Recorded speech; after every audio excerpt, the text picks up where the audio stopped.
that I was up here earlier this morning off camera with some of your kids. It was a pleasure to be able to share a little bit of the White House experience with them, and I hope they enjoyed it. I think some of you have trained them very well.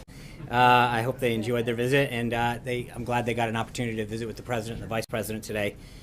We have a bunch to talk about today about what the President's been doing, and he's got an executive order coming up, so we're going to try to get through it all. This morning, the President welcomed the President and Mrs. Macri of Argentina for an official visit. As you know, the President and the First Lady of Argentina just left, so we will have a readout for you very shortly on that. We've got at 2 p.m. the President will be signing a memorandum on aluminum imports and threats to national security, so we'll try to keep this briefing on time. I know Secretary Ross spoke about the memo that the President is signing a bit yesterday, but I want to reiterate that the American aluminum industry is in trouble, having declined down to the lowest levels of aluminum that we've produced since 1952. It is critical for our national defenses, the Army ground vehicles and the Air Force jets, the Navy warships, but American companies are producing less aluminum than before, especially in the high purity aluminum that's used to build things like the F-35, the F-18, and the C-17s. The Secretary of Commerce has initiated an investigation to determine what effect our reliance on imported aluminum has on both national and economic security. The memo the President will sign today, similar to the memo he signed on steel, elevates this investigation and directs the Secretary to prioritize its completion. This memo, combined with similar action on steel, is an important step towards fulfilling the President's promise to, quote, put American steel and aluminum back into the backbone of our country. The President has been speaking about revitalizing the American manufacturing industry for quite a long time. Another one of the President's most significant pledges has been to ensure that the men and women who have served this nation in our military have the care, treatment, and support they so greatly deserve. So later this afternoon, the President will go to the Department of Veterans Affairs, where he will sign an executive order that will take serious action to fix the broken VA system through the establishment of the new VA Office of Accountability and Whistleblower Protection, which will remove and discipline federal employees and managers who have violated the public's trust while protecting employees that speak out about wrongdoing. The President will be joined at the VA by several veterans and their spouses who have experienced or witnessed firsthand the poor quality of treatment that unfortunately too many of these heroes have received at VA facilities, including Sergeant Michael Vierto, who lost his leg and arm when he stepped on an IED in Afghanistan in 2010, and his devoted wife and caregiver, Sarah. The President is making it clear that the delays and improper care experienced by these veterans is unacceptable. The President's action today comes on top of his signing the Veterans Choice Improvement Act last week, which gives more veterans the option of seeing the doctor of their choice without traveling long distance or waiting for VA care. These actions, which are only the beginning of his plans to modernize the VA, the President is making it clear that the Trump administration will not accept anything but the best for those who have served our nation. Today, as with every day this week, as we approach the 100th day in office for this President, he is continuing to follow through on some of the biggest promises that he made to the American people. On Monday, he hosted a working lunch with members of the United Nations Security Council, reiterating his dedication to making America a leader in the world. On Tuesday, he prioritized the protection of the farmers and ranchers of America's heartland by establishing the Interagency Task Force on Agriculture and Rural Prosperity. Today, he took several important steps to review massive federal land grab by the previous administration under the Antiquities Act and egregious federal overreach. That was yesterday, actually. And today, as I mentioned, he's taking action on trade and veterans. As we speak of trade, I know last night you saw a readout of the President's call with President Peña Nieto and Prime Minister Trudeau. As the President just said, the President and the Prime Minister called him and asked him to renegotiate NAFTA rather than terminate it. The President has a great deal of respect for these two countries and their leaders, and he said that he would hold on the termination while we negotiate a better and fairer deal for America and its workers. But the President also made it clear that if the parties are unable to agree on a deal that is fair for American workers and companies after renegotiation, giving renegotiation a good shot, he will move forward with termination. And with that, take some questions. Yeah. Ron, what changes in NAFTA does the President hope to achieve through the renegotiation? Well, I think when you look at the various sectors, it's obviously being a multilateral agreement. There are areas in Canada, sectors, whether it's agriculture, manufacturing, services, that we look on both of them where I think there's both a modernization, recognizing the world has changed, and also some trade imbalances and issues that have come up, and also, frankly, some areas that fall outside the scope of NAFTA as it was negotiated at the beginning that I think we want to look at. Obviously, the issue of dairy came up, right? So that's an area that we would want to look at as well. And so part of this is to look at not just the existing agreement, but areas and sectors and industries that have fallen outside, or because over the last couple decades have not kept up with what the promises and the commitments that were made. But we've got a ways to go. Matt. Thanks, John. As you know, under both the Reagan and Bush administrations, concerns about tax cut-fueled deficits were dismissed with promises of growth. And we're hearing that same sort of rhetoric now.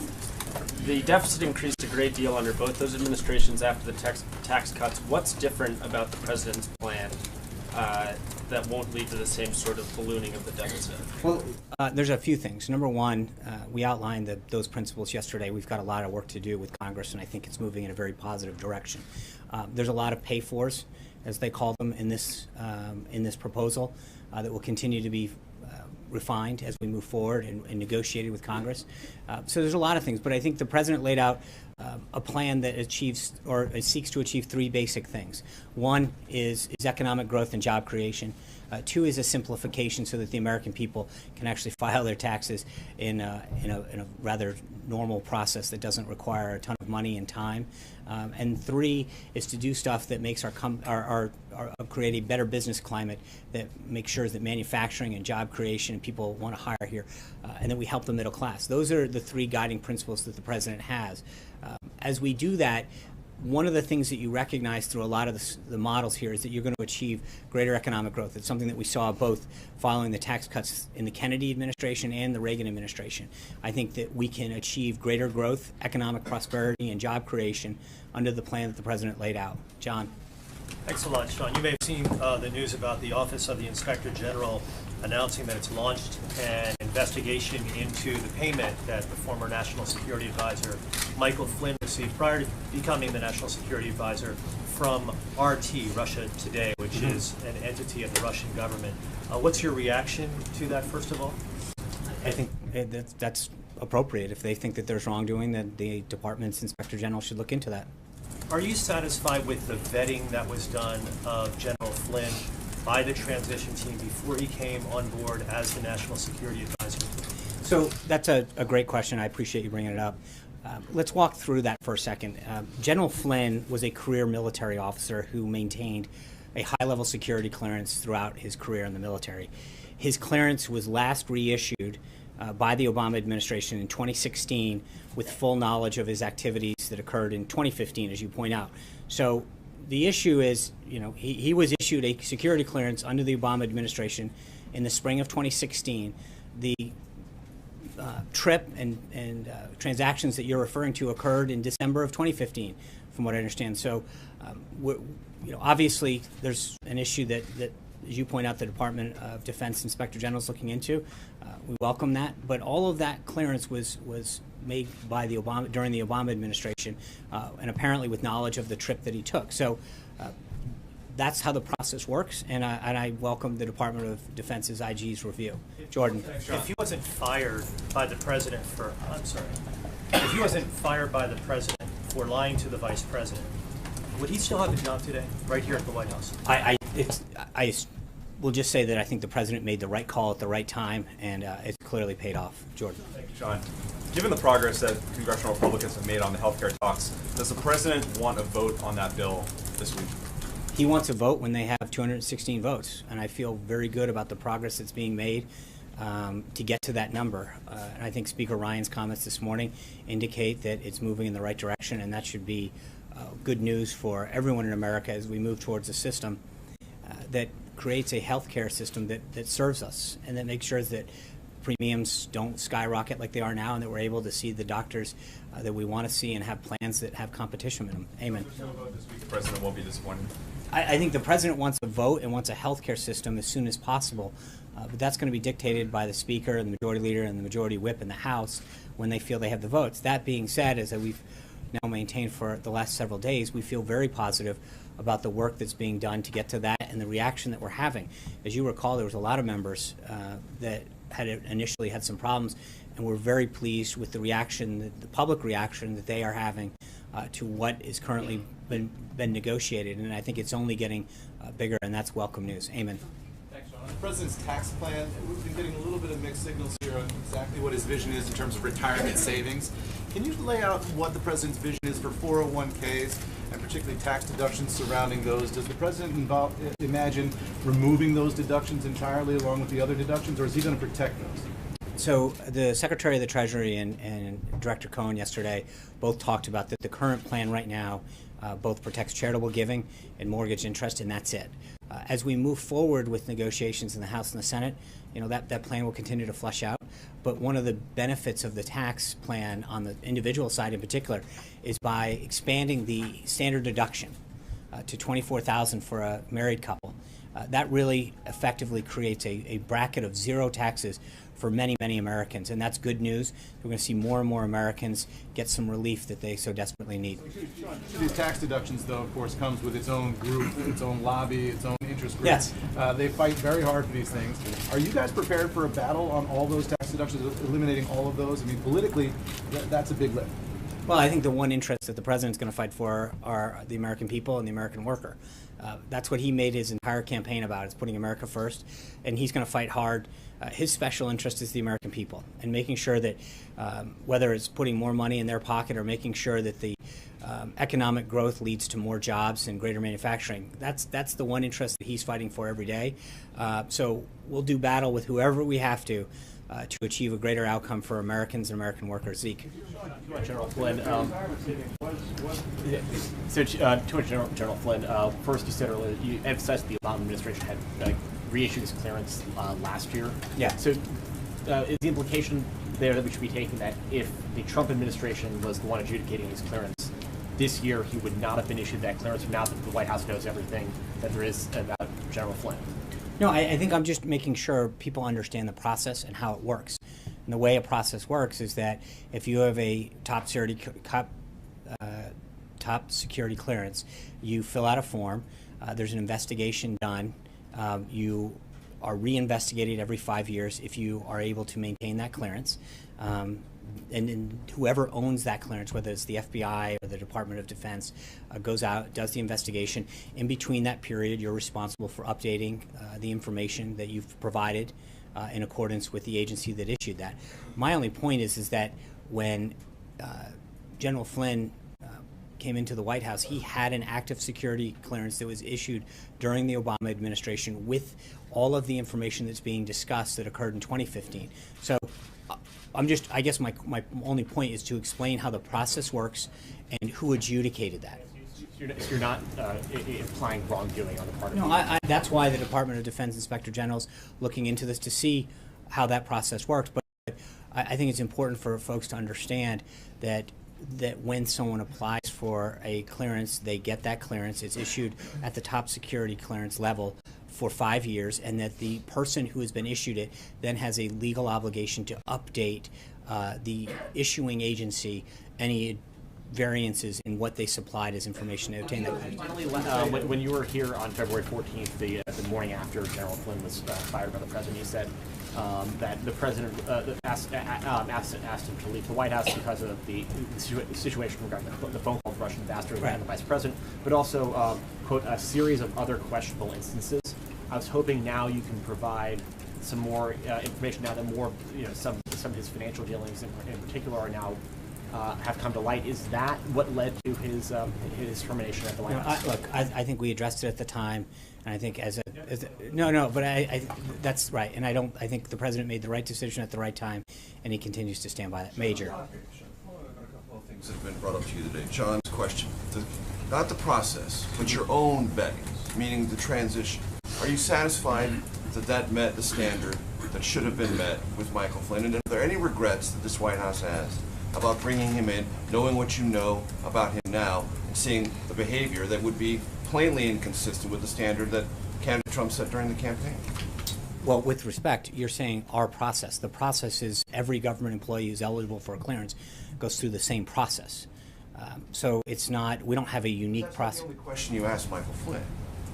Couldn't possibly be the only thing you asked him. When someone comes in, the question is, do they have a clearance? If not, they apply for one. And if they have one, then the clearance is made available from the issuing agency. That's, you can't, the whole reason you have a clearance is so that someone is found whether or not they're. As you just said to Zeke, it was not just the episode with the Russian ambassador, it was other instances. Those things have come to light. Any regret about bringing I would just say the president. have this done, and knowing what you know now, did you miss something and you regret bringing Michael Flynn in? I think the president made the right decision at the right time, and it's been pretty clear that he you know. He regrets bringing No, Flynn in. I'm just saying he made the right decision, and I think we looked forward from that decision, and the decision stands. On the question about, Gary Cohn, the Treasury Secretary, left us with the implication yesterday when asked about retirement savings that they were protected. What you just said is indicated they might not be. Can you help us understand? I can't. Let me get back to you on that. I was not clear on that distinction. I will have the Treasury folks read that out for you. So General Flynn came in with just Hold on. the Obama administration vetting, is that right, Sean? That's how okay. Because that's the impression you're giving. It is. That General Flynn came in and he walked through the door with just the clearance that was conducted by the Obama administration. That doesn't make any sense. Sure it does. The same way that when you applied for a credential to the White House press briefing room, when you were here, hold on. Let me explain the answer to you, Jim. Calm down. The kids have gone. And I'm trying to answer it, Major. This is the answer. When you applied, hold on, listen.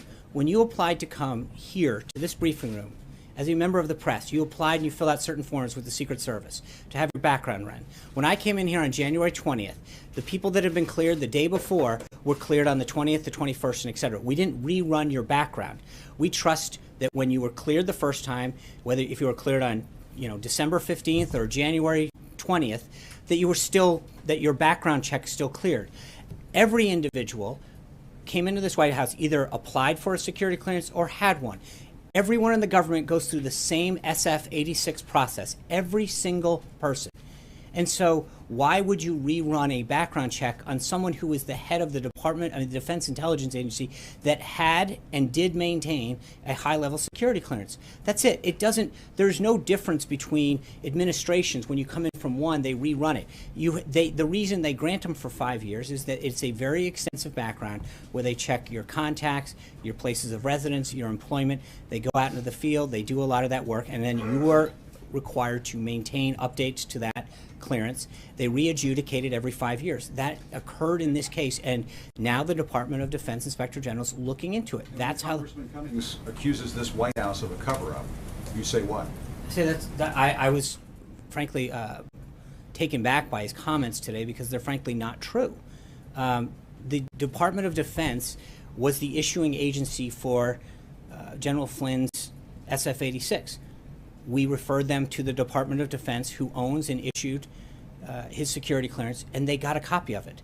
That's how the system works. The documents that he requested, he received. So, with all due respect, he got the documents that he requested. Our job, they sent a form letter to multiple agencies asking for a copy of this.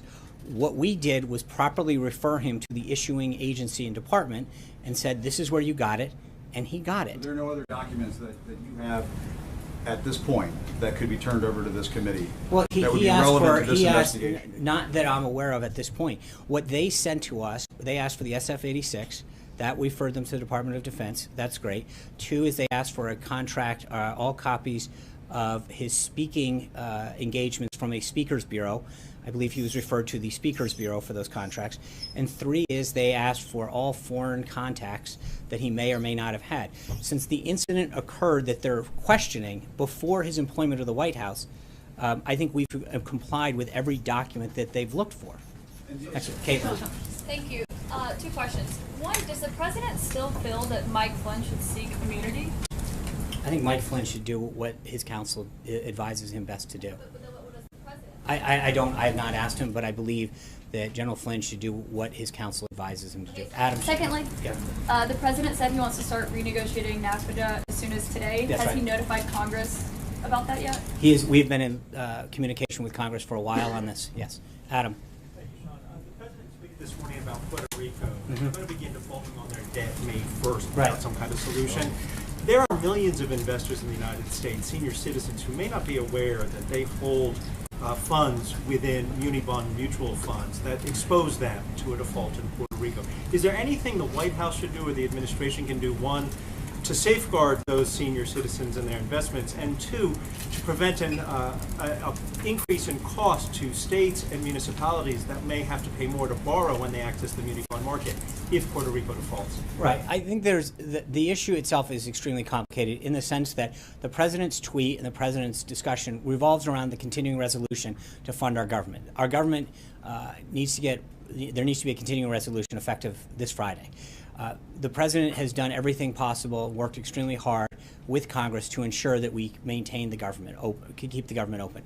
The Democrats at the last minute have come in and thrown a lot of monkey wrenches into the ability for this to get done, despite the president doing everything that he can to show good faith to keep this going. So it's not just a question of they keep moving the goalpost. And the issue right now is to make sure that we do what's in the best interest of this country and our people by keeping the government open.